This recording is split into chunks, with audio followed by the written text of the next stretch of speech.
Greetings, children, and welcome to my chamber. My name is Rotherick Gastblood, and I'm your host of Tales from the Dark Chamber. This week, we have a great show for you. Tales to make your skin crawl. Each week, my chambermate and I read a scary tale that we found on the internet, or perhaps left under some corpse. Either way, we think you're going to like it, and we're just dying for you to hear it. So sit right back, light a candle, and let's have a ghoul evening.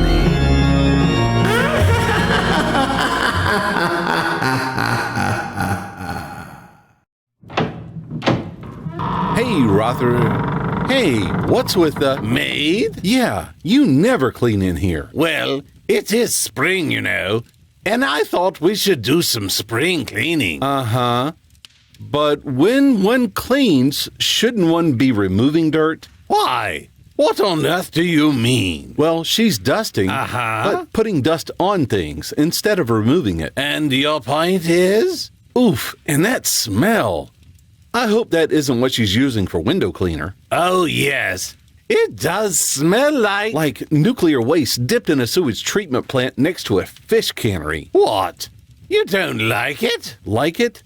I'm not sure if I can get the smell out of my nose. It's birdie. Oh, Woody, you know what they say. What doesn't kill you only makes you wish for death. Rotherick, that's not what they say. So, who is she exactly? Oh, I answered an ad for some home services in Ghoul Day, America. She comes with a money-back guarantee. What guarantee? If you aren't completely repulsed, they will refund your money. Well, how much did you spend? Nothing. I conjured her up from the dead. Saved me a fortune. Oh, geez. So that reminds me of the last bit of our story. Tonight we read part 4 of Why the Hell Was Craig Pricked? Seems we have a maid in the inn, and she isn't the kind you would let into your house. Enjoy. Why the Hell Was Craig Pricked? Part 4 by Sunfred. I read Rebecca's message twice. I wasn't sure how to feel after reading the message. On one hand, I felt joy because she shared her family's past with me and she loved me enough to disclose all that information to me.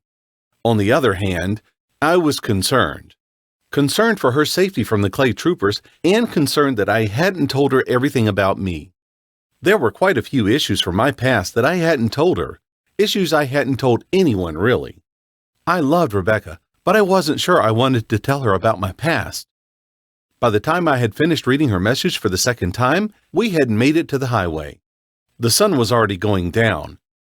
Just in case you're wondering, riding a bull with no saddle is painful mainly on your back and crotch. As we waited for someone to be kind enough to give us a ride, I told Joseph about Rebecca's message. He appeared unsurprised and said Father Hernandez had already told him all that. He also seemed proud to have known that information before I did. He then went on to compliment my trucker cap. During the long journey to the highway, we had come across a black trucker cap which was lying on the ground. The cap had a slightly curved bill in the front with a picture of a silver skull.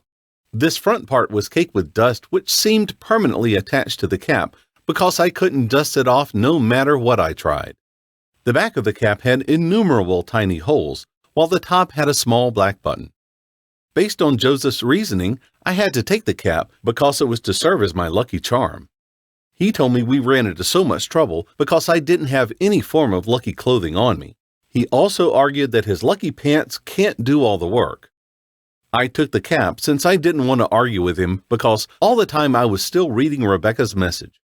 Besides, the hat really helped me hide my unbecoming facial appearance. The reflection on my phone showed me that my curly black hair was becoming long enough to start flowing down the back of my neck. Black circles were beginning to form around my dark blue eyes, maybe because of the lack of proper sleep for the last 2 days, and a black unkempt beard now canvassed my cheeks and chin.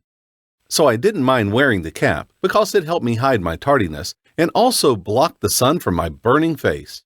Joseph had also picked up something on the dirt road. He found a long white cloth that he wrapped around his head like a patka, that headscarf Sikh men wear. Maybe it was to fend off the sun, but truthfully I have no idea why he wore the cloth like that, and I didn't care enough to ask. There was still no signal next to the highway, so I couldn't call Rebecca, my parents, or Craig. It took 20 minutes for someone to finally stop and give us a ride. Joseph and I climbed into the back of the blue pickup truck being driven by a nearly toothless old man with long gray hair and a brown farmer's round hat. The bull, Joseph had started calling Bully, strolled back down the dirt road as soon as we got a ride. As luck would have it, the old man was traveling to my hometown. He also seemed to be in a hurry, so he was booking it down the highway. I began thinking that maybe the trucker cat was lucky after all. It took us 2 hours to get to my hometown. I noticed Joseph paid the old man for the ride with cash. I pestered him on where he got the money because I didn't remember him having that much cash before. He confessed that he took it off the nuns back at the farmhouse. He said the nuns owed us for saving their lives. Once again, I refused to be caught up in a useless debate with him, so I let him be. I tried calling Craig and my parents, but both calls went straight to voicemail. We first took a cab to my parents' house and found no one there. The front door was left wide open, which unsettled my stomach. My parents would never be that careless. We took another cab to Craig's parents' house on the north side of town. The house is mainly painted white with an amber green roof. It has 4 bedrooms, a roomy lounge, a stylish kitchen with a modern design, and 2 toilets. So many memories consumed my mind as I stared at the house's spacious yard with various fruit trees and well-trimmed hedges.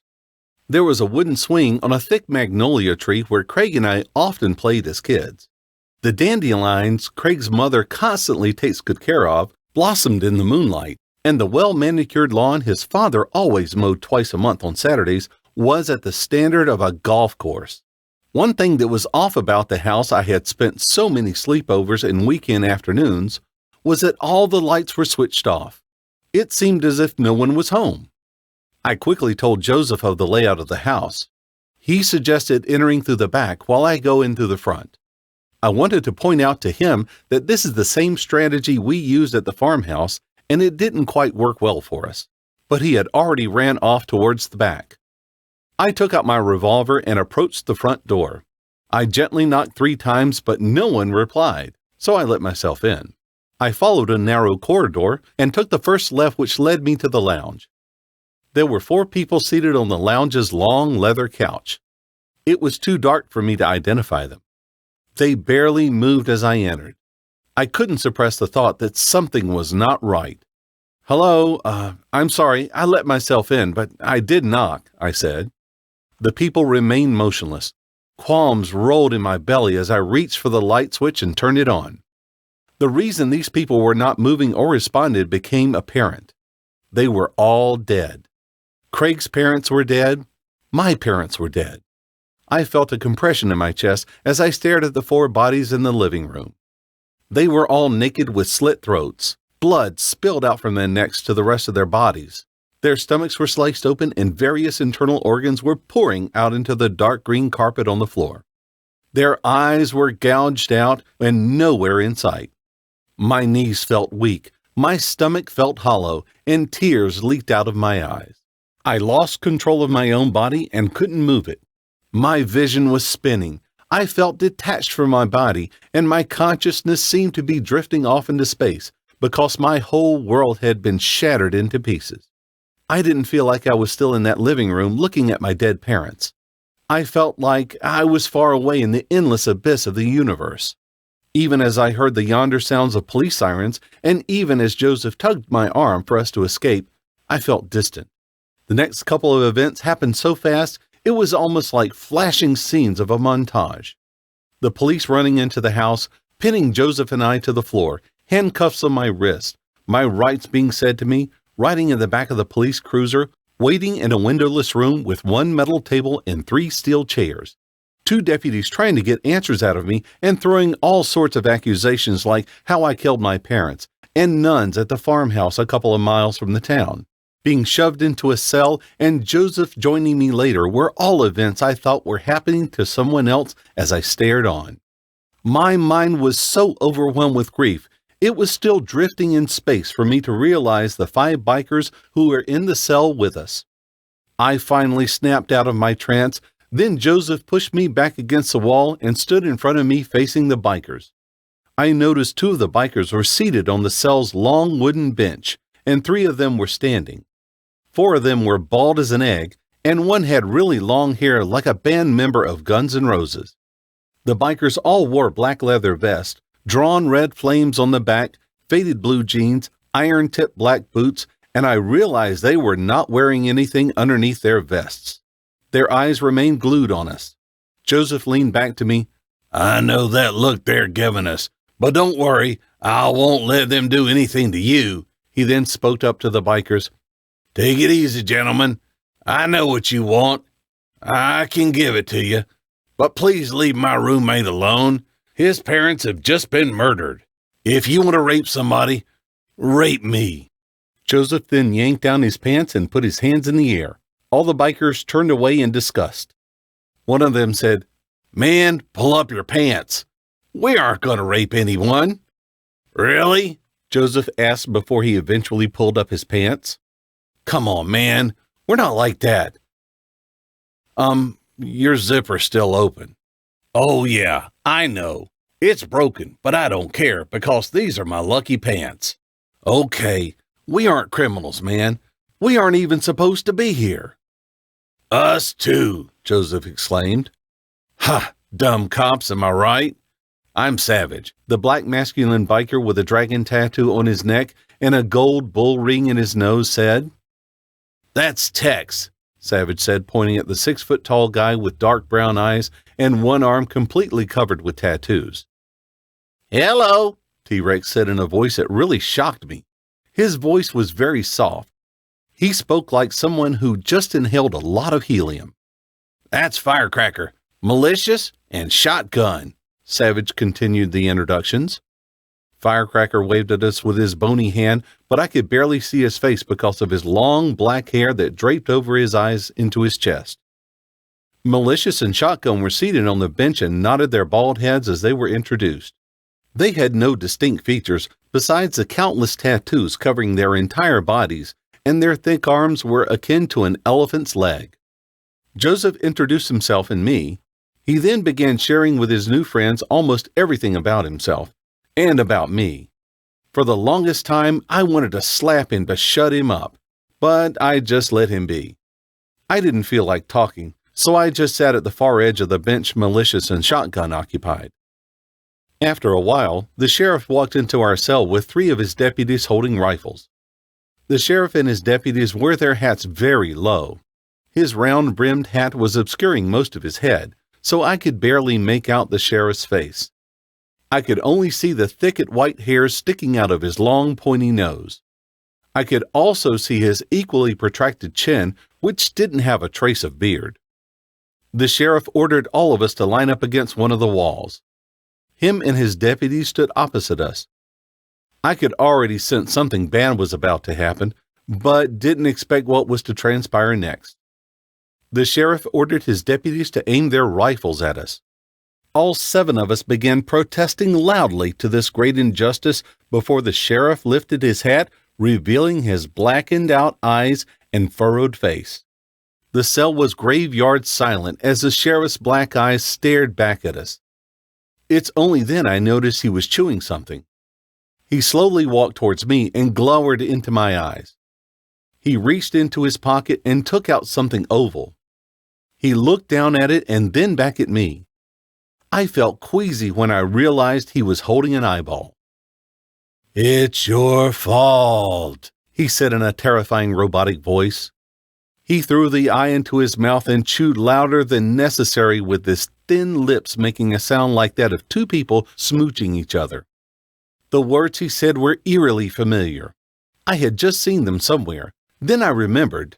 There were the same words smeared in blood on the television in Craig's parents' lounge. The eyeball this jerk was eating could have belonged to my mother or father. Rage filled my heart and I felt livid.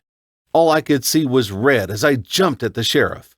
We flew down to the floor and I landed on top of him. I began choking him with both my hands. The deputies had averted their guns towards me, giving Joseph and the bikers an opportunity to run at them. They tackled the deputies to the floor. I noticed Malicious and Shotgun quickly ran out of the cell, which the sheriff and the deputies didn't bother locking or closing. I was still wondering why the two bikers had run away when the sheriff punched me on the jaw and I slumped off him. I fell to the concrete floor with blood filling my mouth as the disoriented sheriff stood up. He ran his boot into my ribs and a throbbing pain pierced through my stomach. He then went on to trample my coiled-up body like a burning rag. I had my hands over my head when a liquid was splashed on the sheriff's face. Steam emanated from his skin and his face sizzled like bacon in a frying pan. He screamed blue murder as he covered his face with both hands.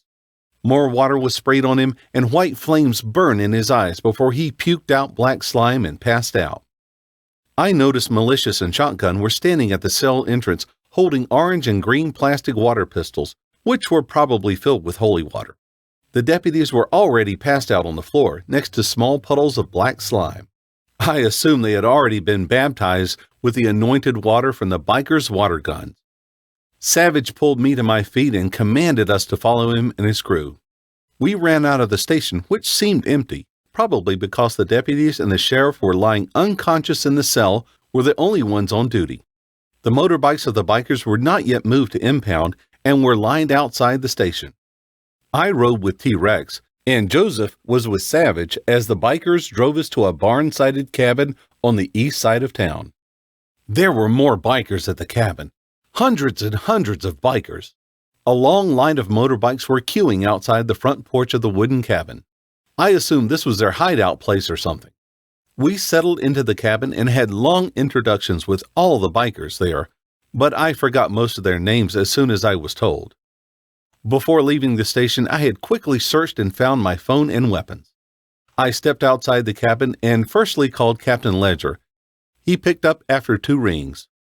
"Tell me you have good news," he said. "I need your help." "So, no good news then?"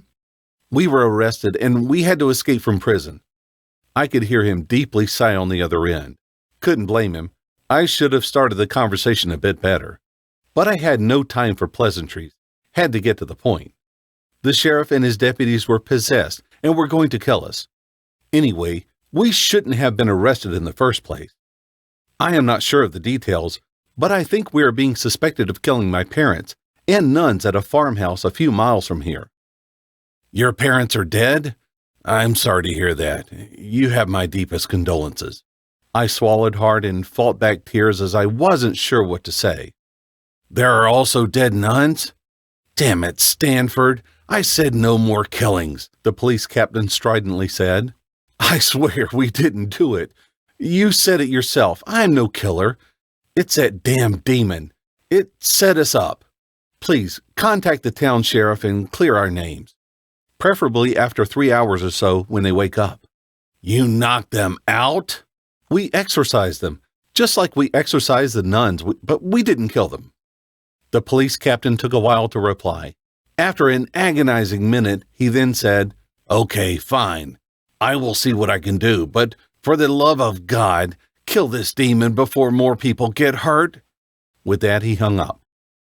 Then I tried calling Rebecca, but she didn't pick up. I was still in the process of trying to call her again when Savage and Joseph came up to me. Savage had already told Joseph that him and his crew are trackers who came to town because they had sensed the presence of a strong demon here. When him, T-Rex, and a part of his crew were scouting the area, the police arrested them on some bogus charge. Savage was already suspecting something was not right with the sheriff.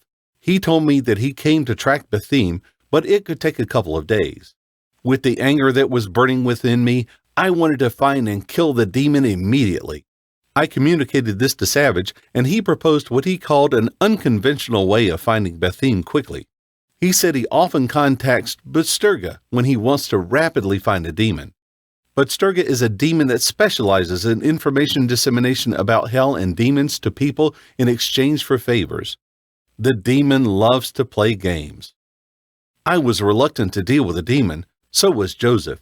However, Savage assured me that the demon doesn't claim souls on the deals because they are of no use to her. The favors she usually asks for are just so she can have fun with humans because apparently we are like toys to her.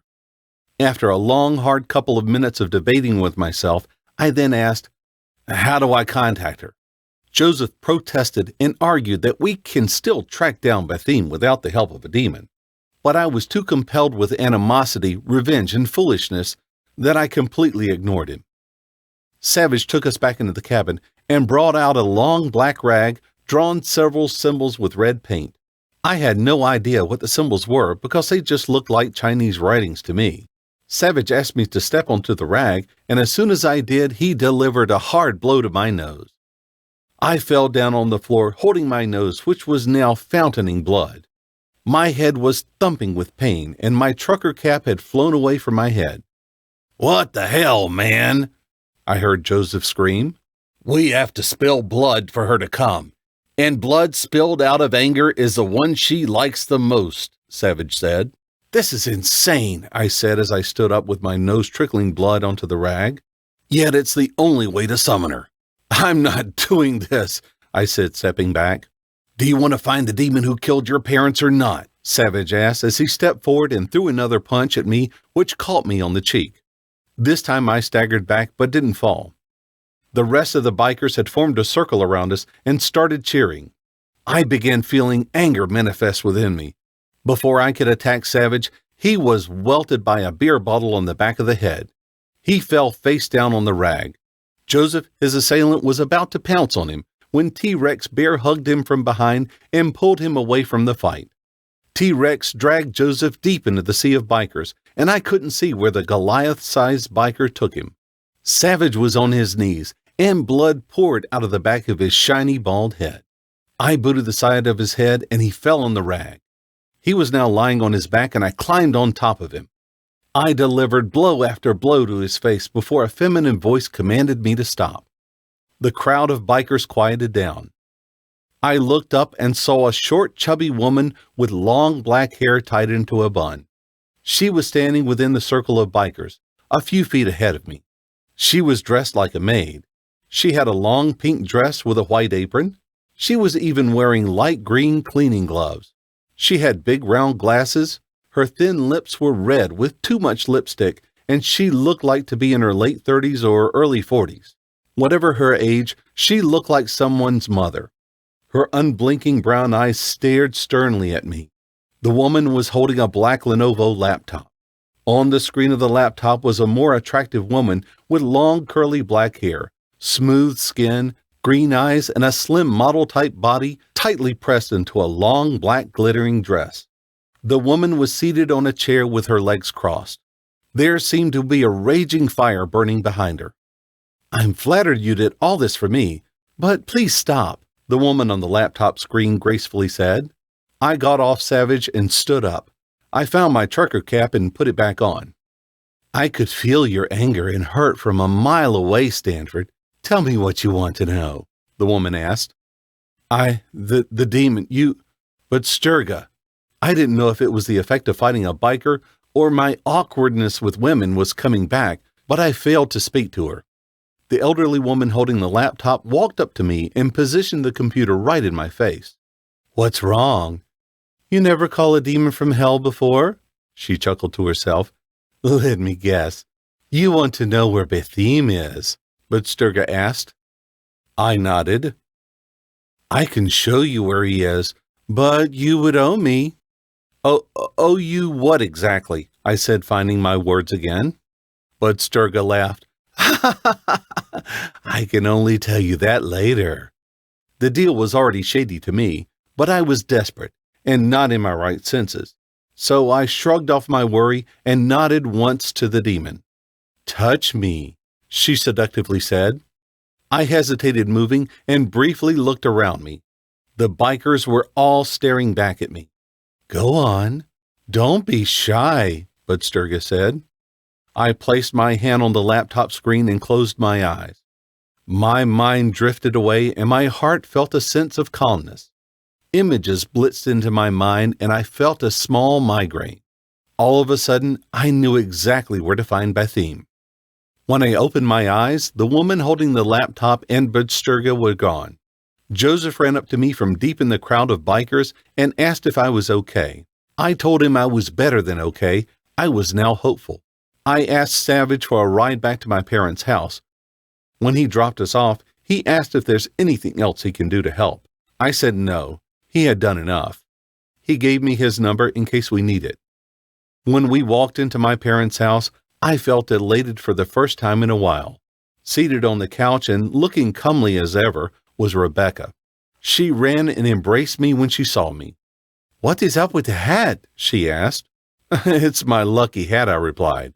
A wet sensation on my cheeks made me realize that I had started crying. Rebecca asked me what was wrong. I poured my heart out to her. I told her everything that had happened to me, including the nuns, the bear demon, the bull, the sheriff, and my parents' death, but I left out the part of dealing with Budsturga. I don't know why I did this. I guess I was ashamed she would judge me harshly, like what Joseph's angry stares were doing. I felt so bad about keeping this from her just after she had told me all about her family and her past. She offered her condolences and asked about the funeral arrangements. I actually hadn't thought about that, I told her. I was too focused on revenge and killing Bathym. I hadn't really thought of putting my parents to rest. I told Rebecca that as soon as Bathym is back in hell, then I would give my parents a proper burial. Rebecca introduced me to her uncle and the figure with the black ski mask on its head. In her text message, she had neglected to say that T1's ski mask had no holes for eyes or a nose. It was just a woolen mask covering the whole face. I wonder if the first clay trooper could even see behind the mask. Rebecca said she had missed my call, but she couldn't answer because they had ran into clay troopers on their way here. It turned into a bloody fight, but nothing T1 and her uncle couldn't handle. She asked me if I saw her message.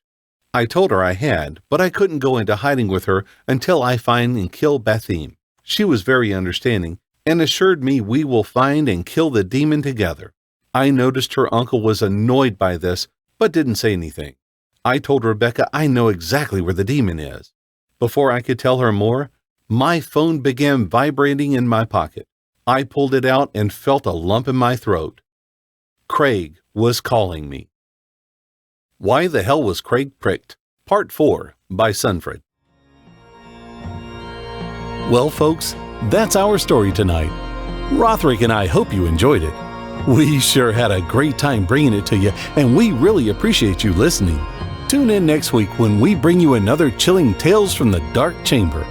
And just a note, if you're an aspiring author and want your story read here on Tales from the Dark Chamber, send us a note at talesfromthedarkchamber@gmail.com.